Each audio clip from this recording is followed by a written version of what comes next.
আজকের এই ভিডিওতে আমরা আলোচনা করব রবীন্দ্রনাথ ঠাকুরের লেখা রাশিয়ার চিঠি নামক যে গ্রন্থ সেটা নিয়ে।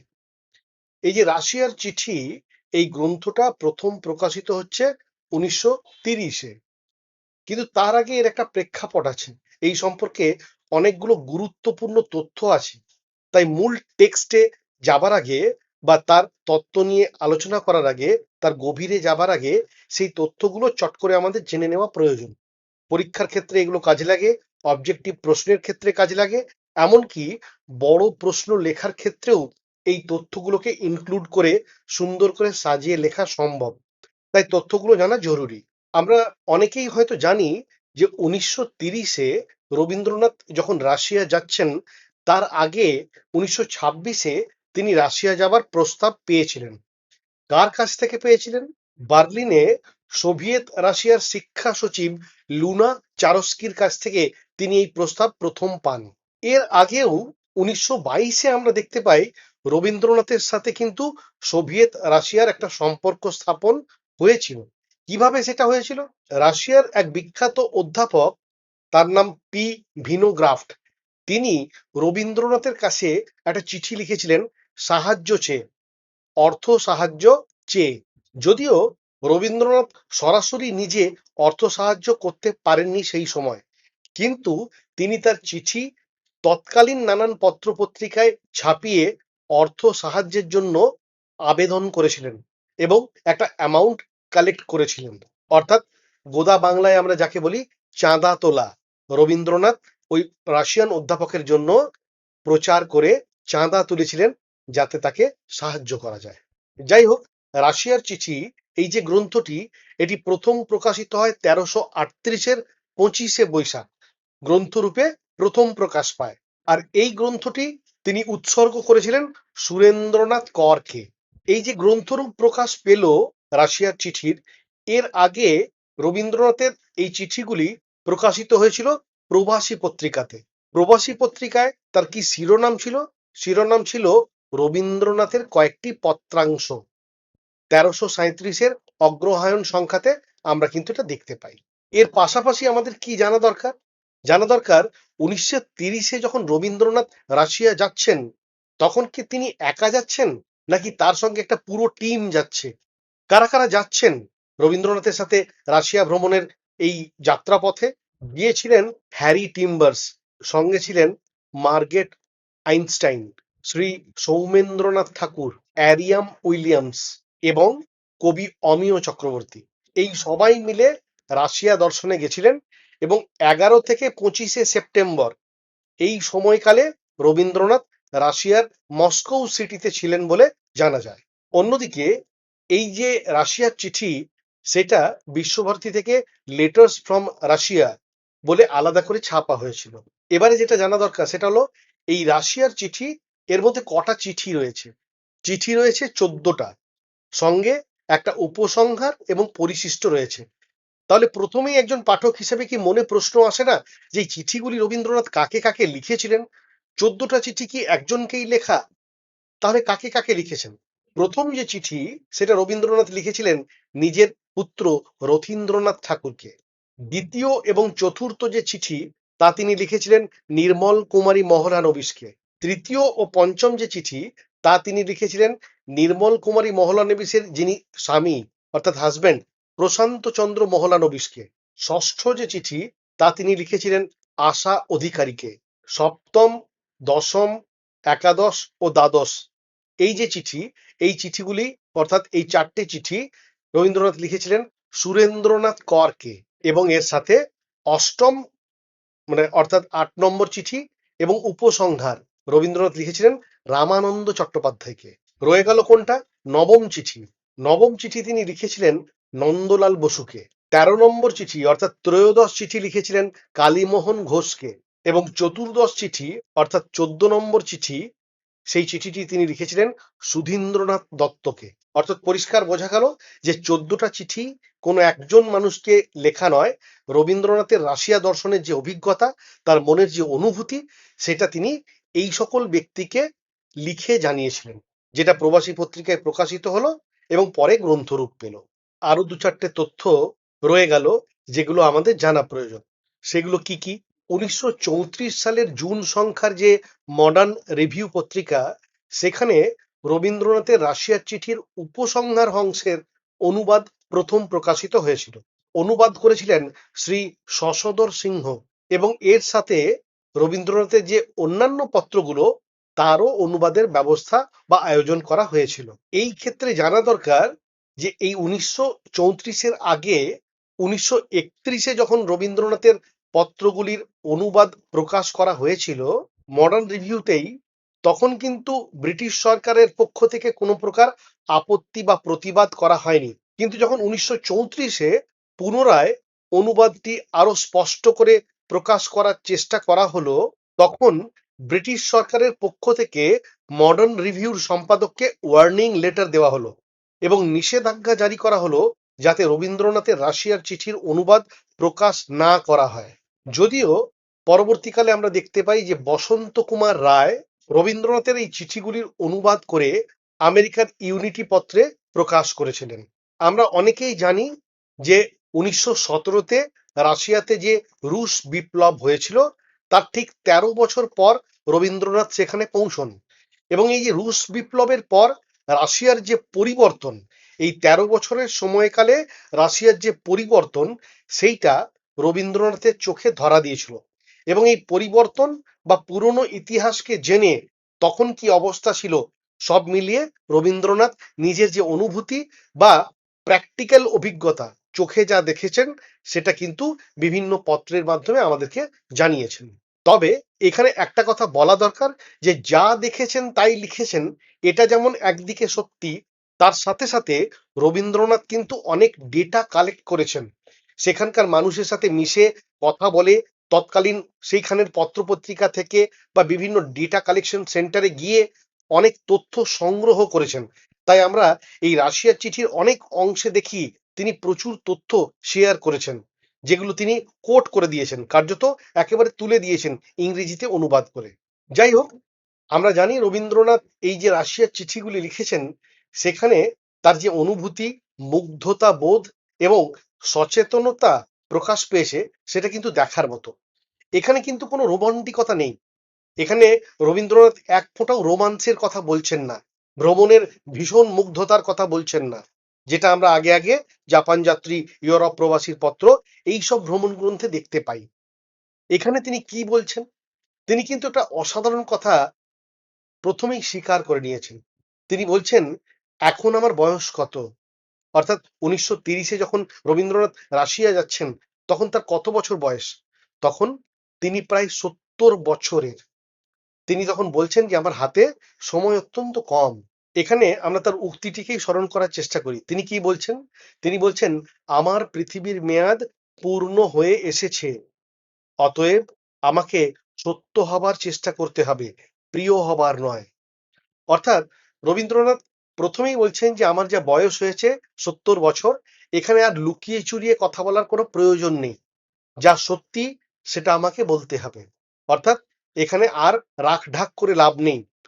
এই কারণেই আমরা দেখতে পাই রবীন্দ্রনাথ এই যে পত্রগুলোতে এত অসাধারণ স্পষ্টভাবে কিছু কথা বলেছেন, যেগুলো ব্রিটিশ সরকার কিন্তু অনুবাদ করে প্রকাশ করতে দেননি।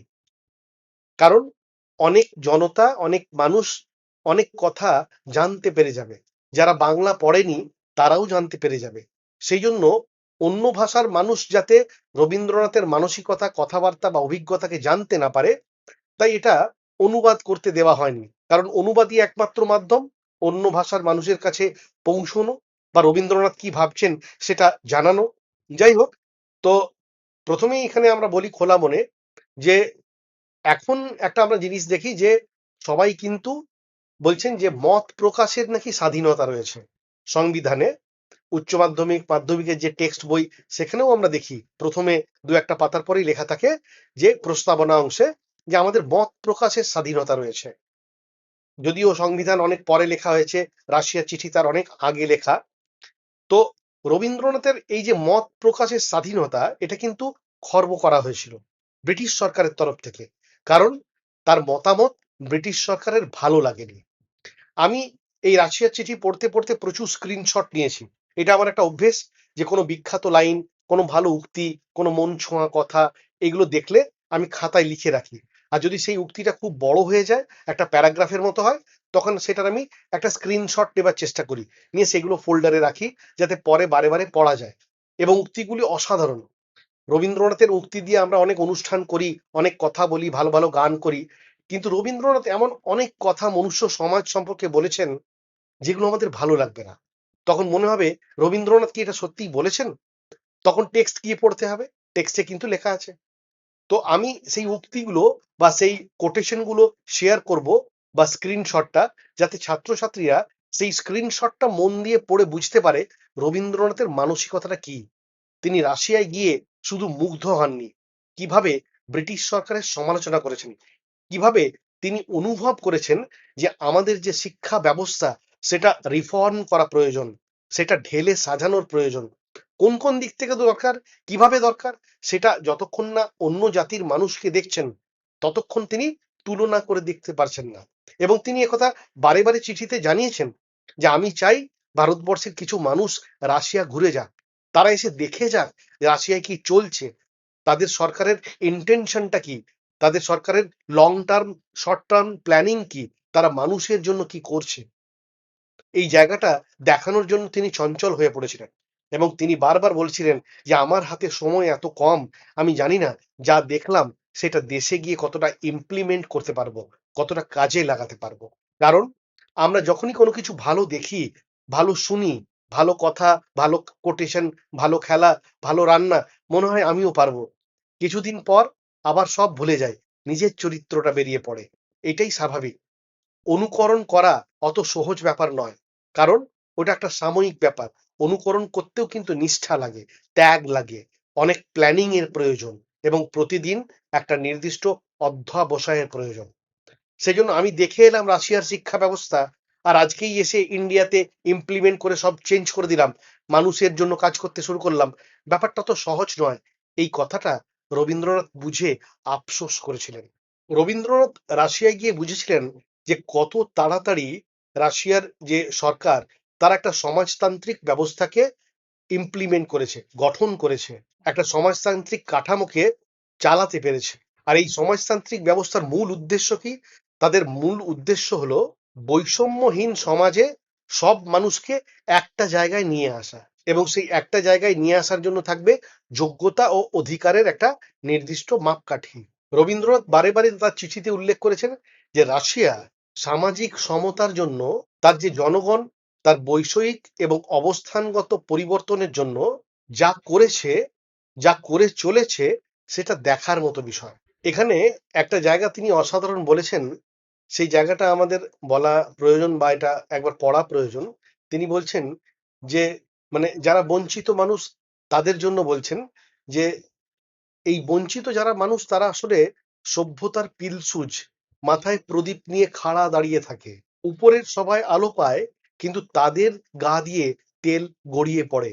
এরা দেশের বাহন, তাদের মানুষ হবার সময় নেই, দেশের সম্পদের উচ্ছিষ্টে এরা পালিত, সবচেয়ে কম পড়ে, কম শিখে, কম খেয়ে বাকি সকলের পরিচর্যা করে, সকলের চেয়ে বেশি তাদের পরিশ্রম, সকলের চেয়ে বেশি তাদের অসম্মান।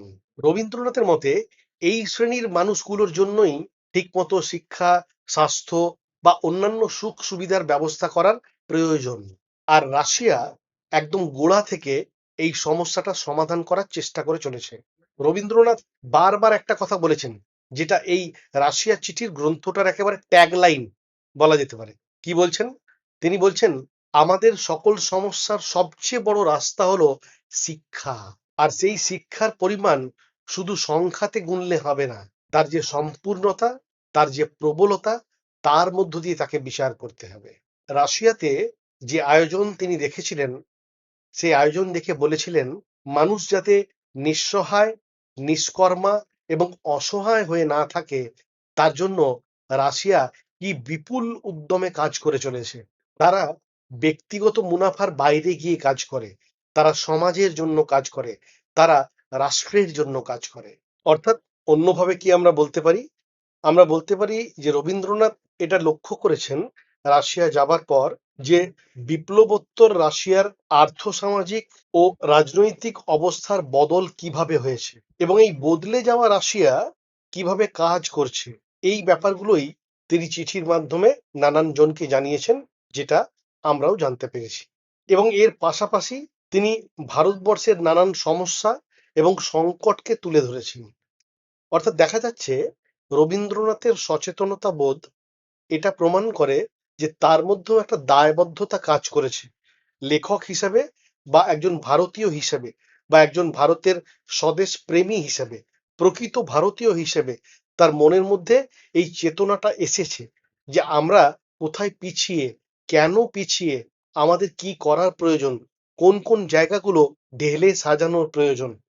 অনেক বেশি আমরা প্রশ্নহীন আনুগত্য করছি, আমরা একে অপরের সাথে লড়াই করছি, একে অপরকে সমালোচনা করছি, এবং আমার কাছে অনেক আছে, এভাবেই চলবে, বা আমি অনেক জানি, নতুন কিছু করার দরকার নেই, এই আত্মতুষ্টিতে আমরা ভুগছি। আর এ কারণেই অন্য জাতির মানুষরা আমাদের থেকে এগিয়ে যাচ্ছে। আমরা খালি অপরকে নিয়ে ব্যস্ত, নিজেকে সংশোধন করতে ব্যস্ত নই।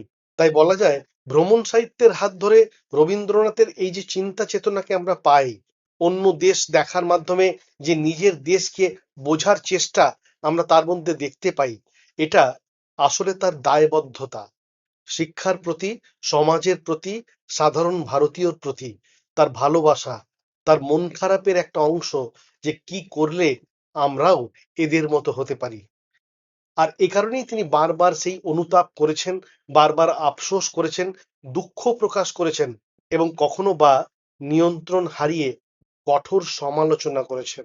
রবীন্দ্রনাথ যখন গেছেন তখন জারের শাসন, রাশিয়ার জার শাসনের পতন হয়েছে এবং বলশেবিকরা সেই দেশের শাসনতন্ত্রের ক্ষমতায় এসেছে।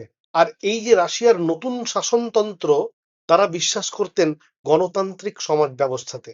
এই গণতন্ত্র কিন্তু সত্যিকারের গণতন্ত্র, যেখানে উৎপাদন এবং বন্টন এই দুই ক্ষেত্রেই সমস্ত মানুষের সমান অধিকার থাকবে। আর এই যে উৎপাদন এবং বন্টন দুই ক্ষেত্রেই সমান অধিকার আছে কিনা বা কিভাবে কাজে লাগানো হচ্ছে, এটাই তিনি রাশিয়াতে গিয়ে লক্ষ্য করেছেন। একদিকে রাশিয়া যেমন আর্থসামাজিক বা রাজনৈতিক ক্ষেত্রে একটা বদল এনেছিল, ঠিক তেমনই রবীন্দ্রনাথ দেখেছেন কৃষি শিল্পেও, অর্থাৎ এগ্রিকালচারাল ক্ষেত্রেও তারা কতটা মনোযোগী হয়েছিল। এবং শুধু এগ্রিকালচার নয়, সাহিত্য, সংস্কৃতি, অন্যান্য শিল্প, সব ক্ষেত্রেই তারা সমানভাবে নিজেদেরকে এগিয়ে নিয়ে যাচ্ছিল। অর্থাৎ নিজেদেরকে সার্বিকভাবে উন্নত করার জন্য তাদের যে প্রয়াস, তাদের যে ত্যাগ, তাদের যে নিষ্ঠা, এটা রবীন্দ্রনাথকে মুগ্ধ করেছিল। তার মনে হয়েছিল এই জাতির কাছ থেকে অনেক কিছু শেখার আছে। অর্থাৎ শিক্ষা ও জ্ঞান বিজ্ঞানের জগতে রাশিয়ায় যে ভীষণ পরিবর্তনটা এসেছিল, রবীন্দ্রনাথ সেটাই পত্রাকারে জানিয়েছেন। রাশিয়া যেন একটা নতুন কর্মযজ্ঞে ঝাঁপিয়ে পড়েছে, এই ব্যাপারটা রবীন্দ্রনাথ লক্ষ্য করেছিলেন, আর বারবার সে কথাই চিঠিতে উল্লেখ করেছেন। তাই আমরা অন্যভাবে বলতে পারি, রাশিয়ার চিঠি হলো সেই চিঠি যার মধ্য দিয়ে রবীন্দ্রনাথ শুধু রাশিয়াকে দেখেননি, ভারতকে দেখেছেন নতুন করে। একদিকে যেমন তিনি রাশিয়ার বিভিন্ন ঘটনাকে বিশ্লেষণ করেছেন এবং তাদের সম্পর্কে ভবিষ্যৎবাণী করেছেন, ঠিক তেমনি ভারত সম্পর্কেও নানান কথা ভেবে তার আফসোস হয়েছে, তার অনুতাপ হয়েছে, তার খারাপ লেগেছে, তিনি উত্তেজিত হয়ে পড়েছেন। আর এই সবেরই প্রকাশ আমরা দেখতে পাই রাশিয়ার চিঠির নানান পত্রে। আসলে এই রাশিয়া ভ্রমণের হাত ধরে রবীন্দ্রনাথ যেন ভারতের সমস্যার কেন্দ্রকে বুঝতে চেয়েছিলেন, বোঝার চেষ্টা করেছিলেন, এবং তিনি সেটা রামানন্দ চট্টোপাধ্যায় থেকে শুরু করে প্রশান্ত চন্দ্র বা রথীন্দ্রনাথ ঠাকুর সবাইকে জানিয়েছিলেন। কারণ তিনি জানতেন যে এই যে পরিবর্তন রাশিয়া আনছে, সেটা কিন্তু তার একার দ্বারা আনা সম্ভব নয়, যে তিনি বিশ্বভারতীতে এসে সেই ব্যাপারটা লাগু করলে পুরো ভারতে পরিবর্তন আসবে। তিনি জানতেন এই পরিবর্তন এত একটা বিশাল ব্যাপার, যেটা ভারতবর্ষের পক্ষে আনা খুব একটা সহজ কাজ নয়। আসলে 1917 অক্টোবর বিপ্লব রাশিয়াকে নতুন করে সাজিয়েছিল, রাশিয়ার একটা নতুন রূপ দিয়েছিল। প্রচুর ক্ষয়ক্ষতি হয়তো হয়েছিল, কিন্তু রবীন্দ্রনাথ দেখেছিলেন নবরূপে রূপায়িত রাশিয়াকে, তাদের চেষ্টাকে, তাদের উদ্যমকে, তাদের এগিয়ে যাওয়ার জন্য যে নিষ্ঠা, সেইটাকে। এইসব বিষয় ছাড়াও রাশিয়া ভ্রমণকালে রবীন্দ্রনাথের যে সকল ঘটনা আরো বেশি মনে দাগ কেটেছিল বা তাকে ভাবিয়ে তুলেছিল, তা হলো জাতিভেদ, বর্ণভেদ, ধর্মীয় বিভাজন, এই সমস্তকে ভুলে গিয়ে, এই সমস্তকে জয় করে রাশিয়া এগোতে চাইছে, এগোনোর জন্য সবাই একসাথে লেগে পড়েছে। তাই তো তিনি বলেছেন, ধর্ম মোহের চেয়ে নাস্তিকতা অনেক ভালো। আমরা দেখেছি যে তিনি পত্রের মধ্যে কথা জানিয়েছেন যে তার যদি এই রাশিয়া দর্শন না হতো, তাহলে কিন্তু তার জীবন অসমাপ্ত থেকে যেত। তার যেন অনেক কিছু দেখাই হতো না, বোঝাই হতো না, জানাই হতো না। যাই হোক, রাশিয়ানদের আত্মবিশ্বাস, তাদের উদ্যোগ, তাদের সাহস, তাদের কর্মনিষ্ঠা রবীন্দ্রনাথকে নতুন করে চেতনা দিয়েছিল। রবীন্দ্রনাথ ভেবেছিলেন যে এই উদ্যোগ, এই কর্মনিষ্ঠা, এই দেশের প্রতি ত্যাগ, এটা ভারতীয়রা কবে করবে, কবে পাবে। এই প্রসঙ্গে আমার একটা শ্রীজাতর কবিতার কথা মনে পড়ে যাচ্ছে। কবিতাটার নাম হচ্ছে ধর্ম। শ্রীজাত সেখানে অসাধারণ 4টে লাইন লিখেছেন কবিতার একেবারে শেষের দিকে। সেই লাইনগুলো এই প্রসঙ্গে আমার মনে পড়ছে। দুর্দান্ত লেখা। তিনি লিখছেন, এত এত ধর্ম কিন্তু একই গ্রহে থাকে, এ ওকে, সে তাকে আরো জায়গা করে দেয়। তবে কেন অন্য পথ ভাবায় তোমাকে, তোমার ধর্মের পথে কেন অপব্যয়? এবং শেষ লাইনটা বেশি গুরুত্বপূর্ণ। তিনি সেখানে লিখছেন, শ্রীজাত, তিনি লিখছেন, যে তোমাকে শিখিয়েছে দখলের কথা, যেন সে ধর্মই নয়, প্রাতিষ্ঠানিকতা। অর্থাৎ রবীন্দ্রনাথ যে আফসোসটা করছেন, যে অনুতাপটা করেছেন, যে চিন্তা করেছেন, যে সমস্যার কথা দেখেছেন, ভেবেছেন, এত বছর পরেও মানুষের মন যে পাল্টেছে এমনটা নয়। ভারতীয়দের পরিবর্তন হয়েছে কাঠামোগত, ওপরে ওপরে, ভেতরে ভেতরে নয়। ভেতরে যদি পরিবর্তন আসতো, তাহলে মানুষ বুঝতো আসলে মানুষের ধর্ম কি, মানুষের কাজ কি। মানুষ এটা বুঝতে পারেনি। তাই 1930-এ করা রাশিয়ার চিঠির মাধ্যমে রবীন্দ্রনাথের আফসোস এখনো কি পূর্ণতা পেয়েছে? এই প্রশ্ন আমার মনেও উঠছে। সত্যি কি আমরা সেই সমস্যার কেন্দ্রে পৌঁছে সমাধান করতে পেরেছি? আমরা সত্যি কি ব্যক্তি স্বার্থের ওপরে গিয়ে সমাজের জন্য কাজ করি?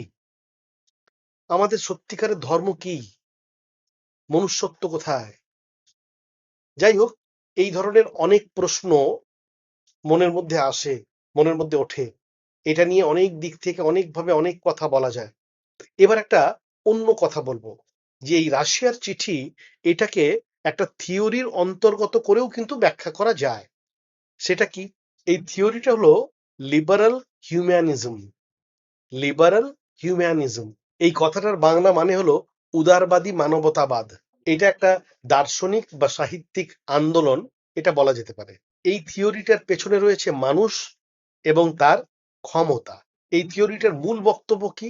মূল বক্তব্য হলো, যেখানে স্বতন্ত্র সত্তা হিসাবে একজন মানুষের মূল্য, তার সুখের অধিকার এবং স্বাধীনতাকে স্বীকৃতি দেওয়া হবে। এটা কি দেওয়া হয়? রবীন্দ্রনাথ সম্ভবত এই যে লিবারাল হিউম্যানিজম, উদারবাদী মানবতাবাদ, এর আলোকেই রাশিয়ার চিঠি লিখেছিলেন।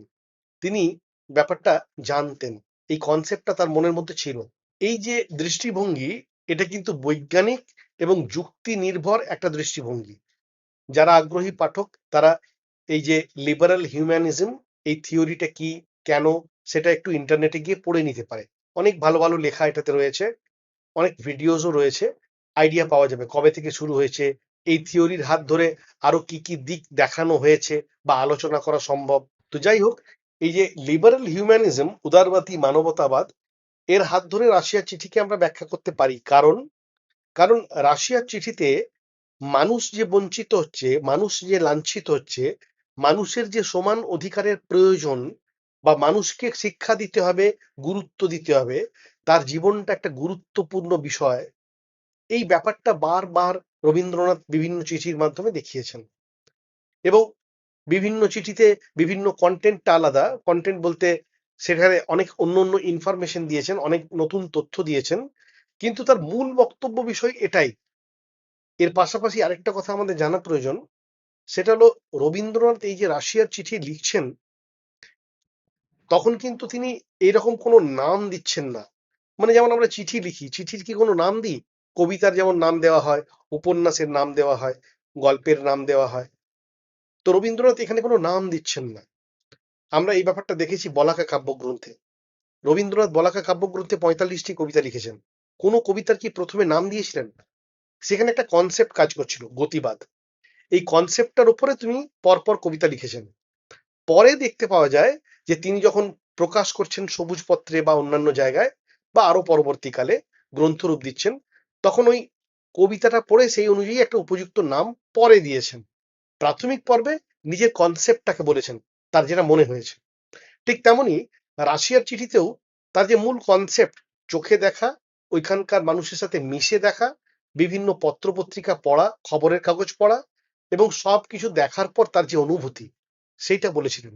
এবং তিনি বারবার বলেছেন যে আমি ভালো হবার জন্য কিছু বলবো না, এই বয়সে এসে আর ভালো হবার প্রয়োজন নেই, যা সত্য, যা আমার মনের মধ্যে অনুভূতি আমি পেয়েছি, যা আমি চোখে দেখছি, সেটাই বলবো। তাই বলেছেন। রাশিয়ার চিঠির অনেক অংশ আমি তো শেয়ার করে দিলাম, অনেকগুলো তথ্য। অনেক অংশ এমন চাঁচাছোলা তিনি বলেছেন যে যেটা কিন্তু আজকের দিনেও অনেকটাই সত্য। আমরা কিন্তু এই সমস্যাগুলো কাটিয়ে উঠতে পারিনি।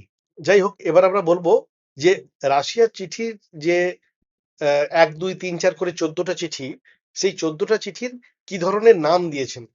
অনেক পাঠক হয়তো জানেন না, তাদের জন্য বলছি। যারা জানেন তাদের জন্য তো অবশ্যই নয়। তো যেমন প্রথম চিঠিটা তিনি নাম দিয়েছেন রাশিয়ার লোকশিক্ষা। অর্থাৎ এই চিঠিতে রাশিয়ার লোকশিক্ষা সম্পর্কে অনেক কথা কবি বলেছেন। দ্বিতীয় চিঠির নাম দিয়েছেন রাশিয়ার সর্বব্যাপী নির্ধনতা, মানে সেখানকার যে ক্রাইসিস, বিভিন্ন সমস্যা, সেই কথাটা এই চিঠিতে প্রকাশ পেয়েছে। তৃতীয় হচ্ছে রাশিয়ার সকল মানুষের উন্নতির চেষ্টা, তাদের যে উদ্যম, তাদের যে নিষ্ঠা, তাদের যে কাজ করার প্রতি সাহস, উৎসাহ, এই ব্যাপারটা এই চিঠিগুলোতে বা এই বিশেষ চিঠিটাতে প্রকাশ পেয়েছে। আবার অন্য একটা চিঠির নাম দিয়েছেন রাশিয়ার শিক্ষা বিধি। ৬ নম্বর যে চিঠি, রাশিয়ার শিক্ষা বিধি, সেখানে শিক্ষা পদ্ধতি সম্পর্কে বা তাদের যে আরো প্ল্যানিং, কিভাবে তারা স্প্লিট করছে পুরো কাজটাকে, সেই ব্যাপারটা দেখিয়েছেন। এইভাবেই আমরা দেখতে পাই রাশিয়ার শিক্ষা ব্যবস্থা, সাইমন কমিশনের ব্যাপারে তিনি বলছেন, রাশিয়ার যে লোক শিক্ষা সেই বিষয়ে নিজের মতামত দিচ্ছেন এবং রাশিয়ার শিক্ষা বিধি, সোভিয়েত নীতি, এইসব ব্যাপারে তিনি নানান কথা বলছেন। মূলত আমরা যদি দেখি ১৪টা চিঠির মধ্যে মোটামুটি ৭ থেকে ৮টা চিঠি শিক্ষা ব্যবস্থা সম্পর্কে তিনি বারে বারে বলেছেন। মানে যতগুলি চিঠি তিনি লিখছেন বিভিন্ন জনকে, প্রায়োরিটি বা গুরুত্ব পাচ্ছে শিক্ষা ব্যবস্থার যে প্রণালী এবং পদ্ধতি, তাদের উদ্যোগ, প্ল্যানিং, পরিকল্পনা, উৎসাহ, সাহস, নিষ্ঠা, মানে শিক্ষাকে এগিয়ে নেওয়ার জন্য সব ক্ষেত্রে। শিক্ষা মানে শুধু পড়াশুনো নয়, সমাজের সব ক্ষেত্রে শিক্ষা কি করে কাজে লাগানো সম্ভব সার্বিকভাবে, তার যে প্ল্যানিং, পরিকল্পনা, তার জন্য যে তাদের কাজ, এই ব্যাপারটা রবীন্দ্রনাথকে অত্যন্ত আলোড়িত করেছিল, খুব ভাবিয়ে তুলেছিল এবং সেই জন্যই তিনি বারবার নিজের প্রতিক্রিয়া ব্যক্ত করেছেন।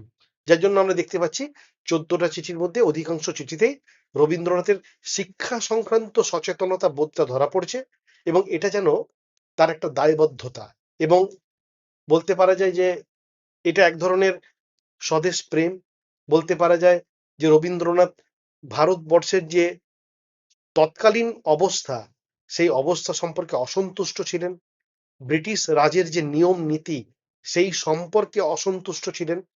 তাদের চাপানো যে শিক্ষা পদ্ধতি, সেই সম্পর্কে অসন্তুষ্ট ছিলেন এবং তিনি বুঝতে পেরেছিলেন যে এর মাধ্যমে, অর্থাৎ ব্রিটিশ রাজের চাপানো পদ্ধতির হাত ধরে বাঙালি সমাজ বা ভারতবর্ষীয় সমাজের তেমন বিশেষ উন্নতি হচ্ছে না, কারণ ব্রিটিশরা ততটাই শেখাচ্ছে যতটা তাদের কাজে লাগবে, ততটাই তারা শিখছে যতটা তাদের কাজে লাগবে।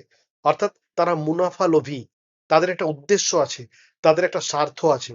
আর রবীন্দ্রনাথ চাইছিলেন সমাজের সার্বিক উন্নতি, রাষ্ট্রের কাঠামোটার পরিবর্তন, মানুষের উন্নতি, পুরো ভারতবর্ষের উন্নতি, যেটা তিনি রাশিয়ায় দেখেছিলেন।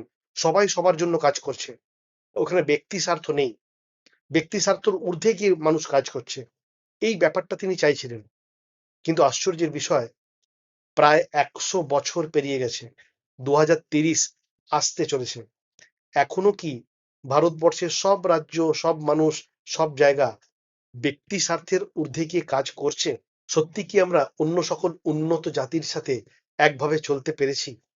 তারা অনেকটা এগিয়ে গেছে, আর আমরা আত্মতুষ্টিতে ভুগছি, ভাবছি যে আমরাও অনেক কিছু করে ফেলেছি। হয়তো অনেকটা পরিবর্তন হয়েছে, কিন্তু যতটা উন্নতির প্রয়োজন ছিল, যতটা পরিবর্তনের প্রয়োজন ছিল, বা প্রয়োজন নয়, যতটা পরিবর্তন করা যেত, সেটা কিন্তু করা যায়নি। আমরা সবাই পরীক্ষায় পাস করার জন্য নোট মুখস্থ করছি, কেউ সত্যি পড়ছি না। আর এটাই দরকার, তাই না? পরিবর্তন করে কি হবে? পড়ে মুখস্থ করে নাম্বার পেতে হবে, আর সেই কাগজটা একটা জায়গায় ভরে রাখতে হবে, মার্কশিট পেলাম।